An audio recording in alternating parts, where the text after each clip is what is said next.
Hello, I'm Richard Grannon of SpartanLifeCoach.com. Hello, I'm Leila Lorik from Nash Recovery.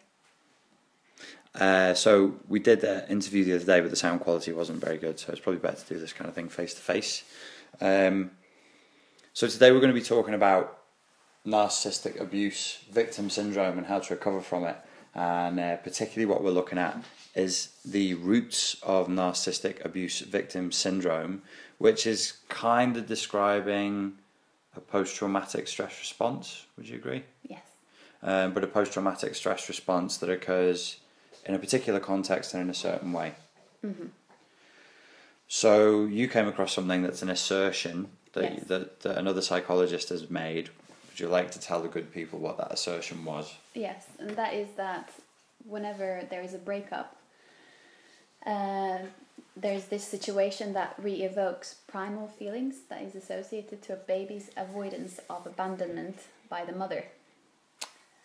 Okay, and this person was talking particularly in the context of narcissistic abuse victim syndrome? No, they were talking about any kind of relationship. They were talking about any kind of relationship Yes. breakup.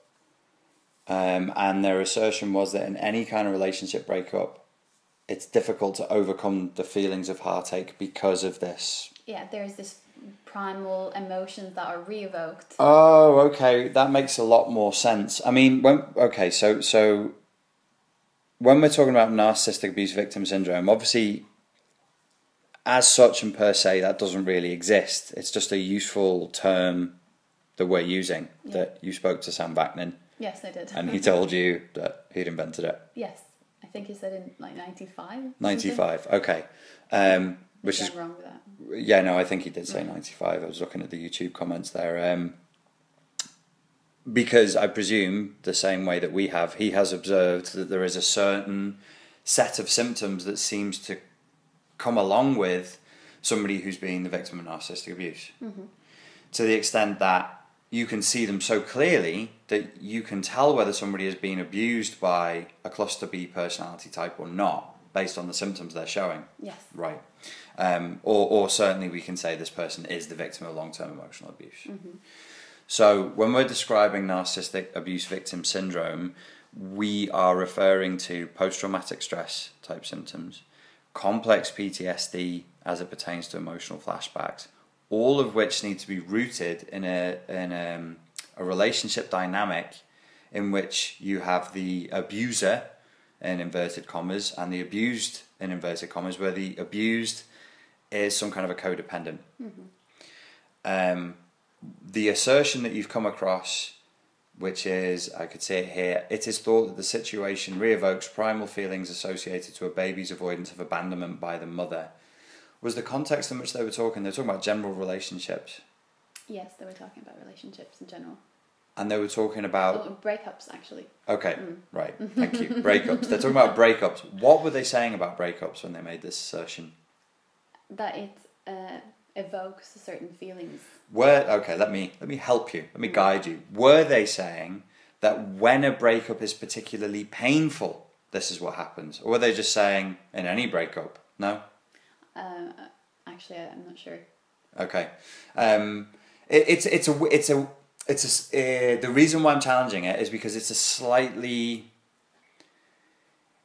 it makes a lot of assumptions. The sentence, it is thought that the situation re-evokes primal feelings associated to a baby's avoidance of abandonment by the mother, assumes a lot of things.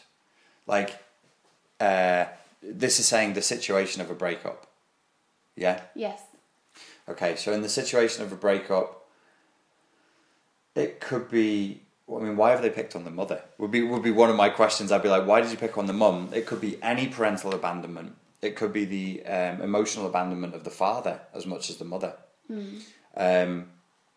But in order for somebody, I believe, to get full-blown NAVS, we'll call it, narcissistic abuse victim syndrome, which is a type of PTSD and complex PTSD response, what we're saying is that their reaction to the breakup was disproportionate to the breakup itself. You say that this reaction is neurotic, this reaction is over the top, it's disproportionate.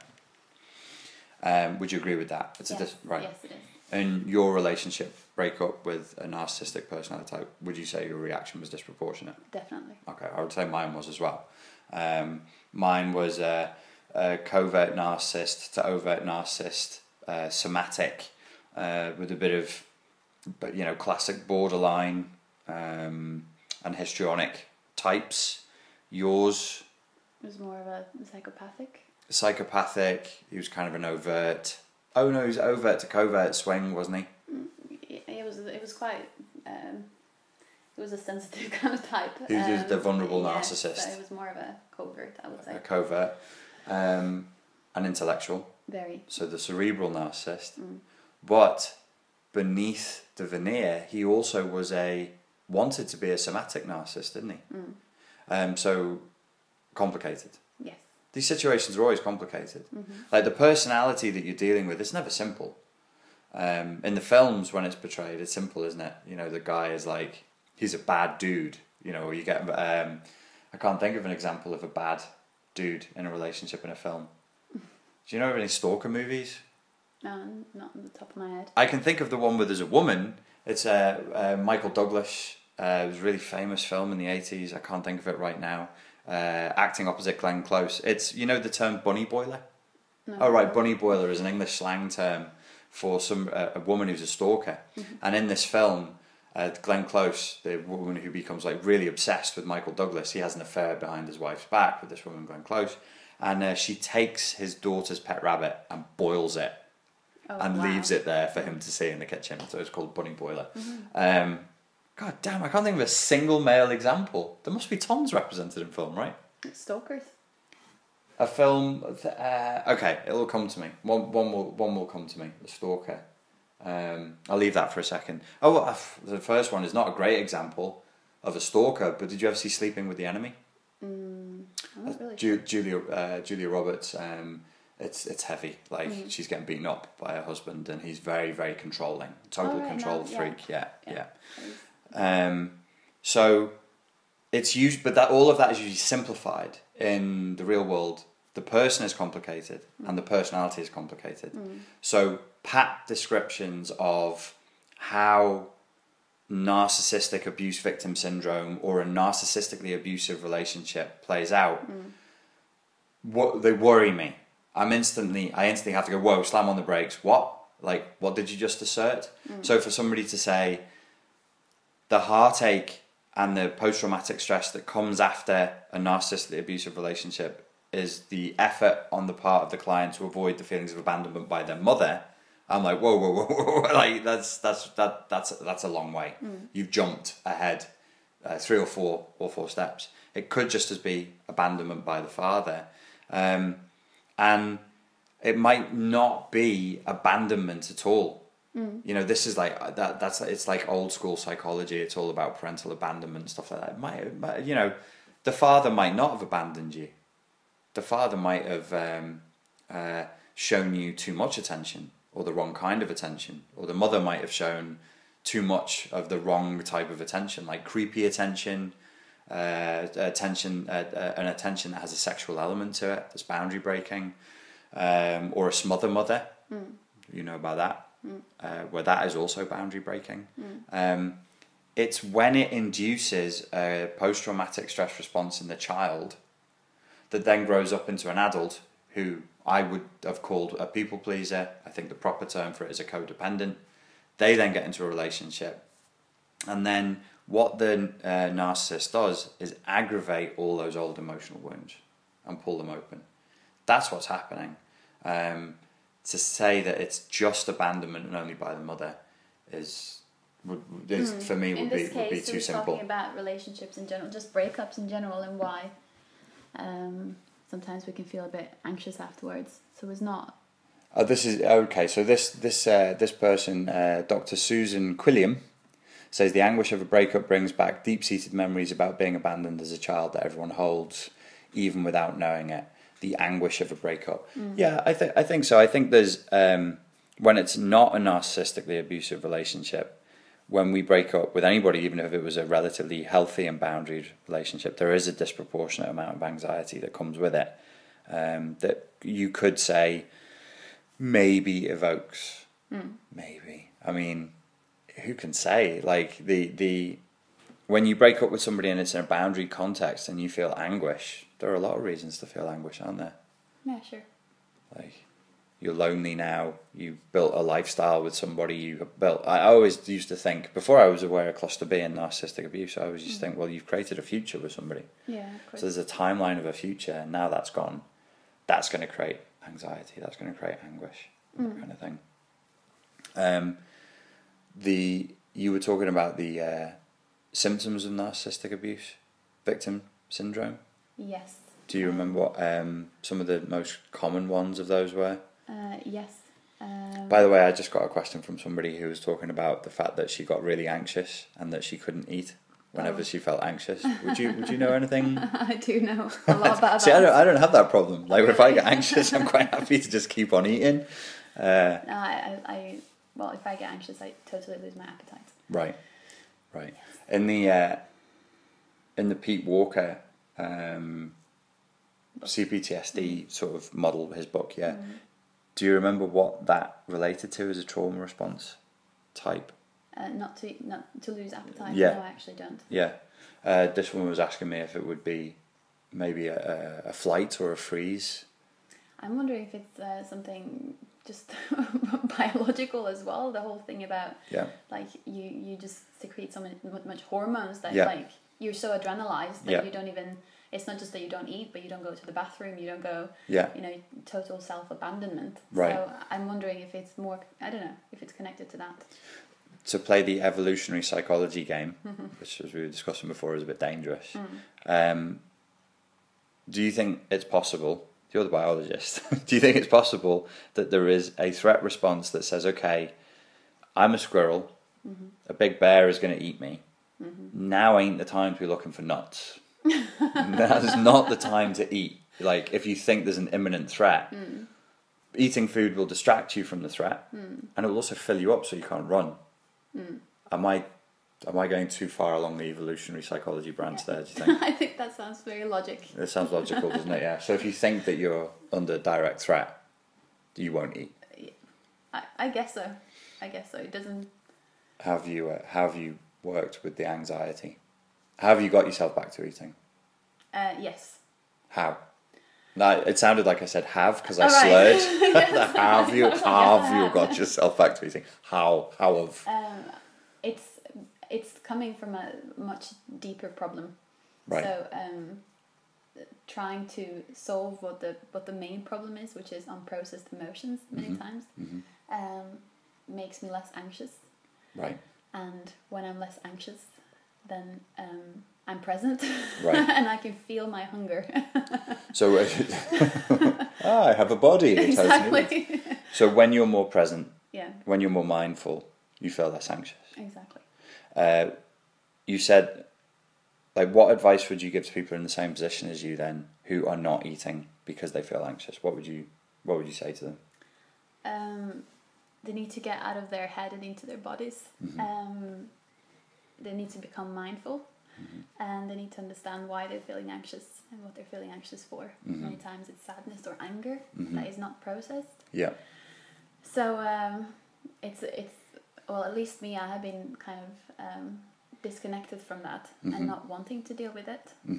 So at the point when I did start dealing with it, there was like a chain reaction, and my anxiety, well, there was less anxiety, and I started being present, and I started feeling my body, and suddenly I felt hungry, and suddenly I felt... How long did it take for that to work? Because people are always asking me how long a therapeutic process takes. How long was that?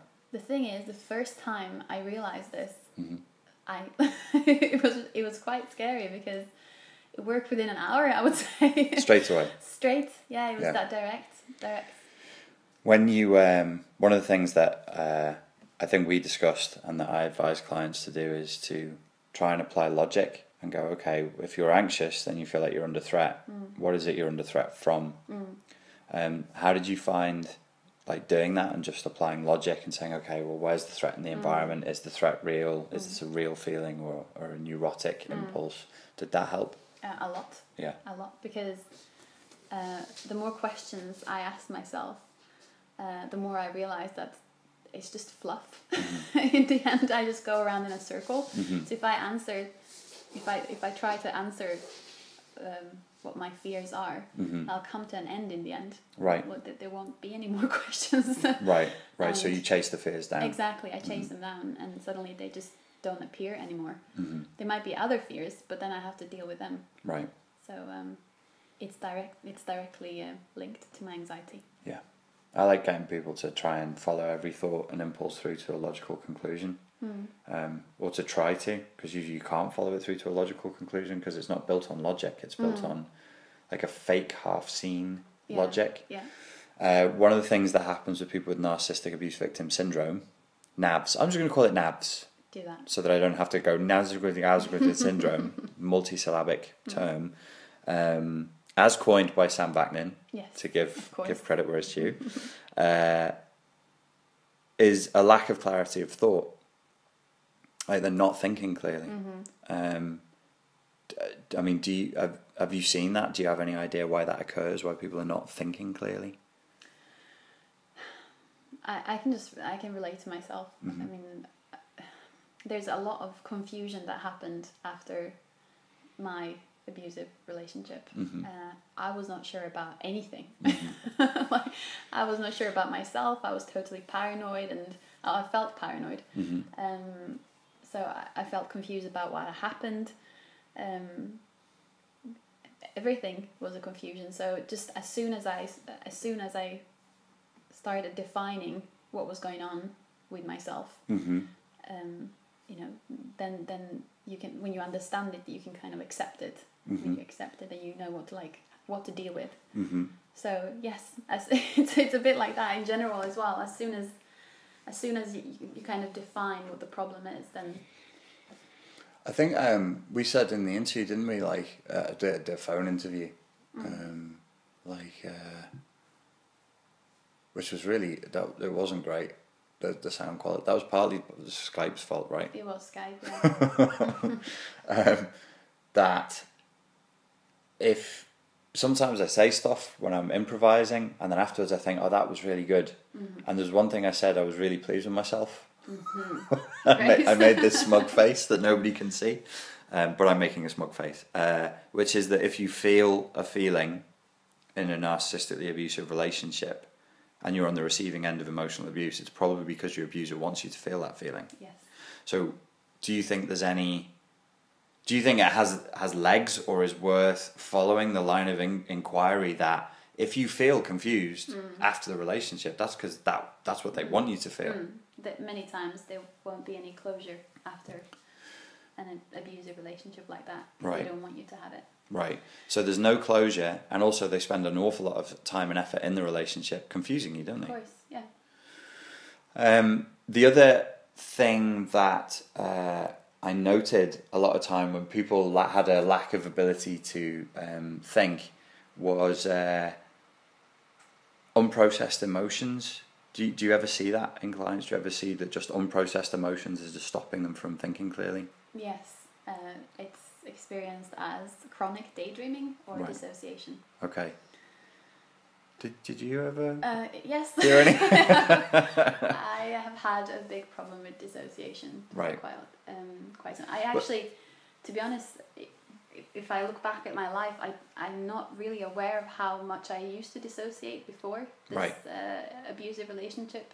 Yeah. But I'm quite sure that after it, You did it a lot. Yes, most of the day, I would say. Well, there's two things that I should point out. One is that narcissistic NAVs, let's just call it NAVs. NAVs manifest in different ways for different people. And that's why it's a good umbrella term for a cluster of post-traumatic stress responses, rather than an actual, defined thing. I wasn't a big dissociator, particularly, not chronic like that. But I think that any issue that you had beforehand, any coping mechanism that you used to use, whatever it was, so if you were maybe a bit into gambling or drinking or drugs or whatever it was, is going to come back 10 times worse. Yeah, exactly. That was the first thing I was going to say. And I guess it's related to the 4 trauma responses as well. Right. To some people, react in some certain ways and others in others. So it's the fight, flight, freeze and fawn, isn't it? Mm-hmm. So the dissociation is a bit linked to the freeze, right, and the flight, right, response, which is very related to me. Yeah. That's what I do. So in a biological sense, the freeze response would be, oh fuck, there's a predator, I'll keep really still. Yes, it's like a camouflage response. And flight would be run the hell Run away. So when you camouflage, you dissociate, you just go out your body and think about something else. Yeah, it's not, most of the time it's not conscious. Mm-hmm. So whenever you feel stressed of any type of stress, and sometimes that just from just because you've done it so much, you don't even know that you're doing it. You disconnect from what you feel, right. and you go up into your head and you start drifting off in thoughts instead, right, to avoid feeling, because it's very painful feelings that you're having.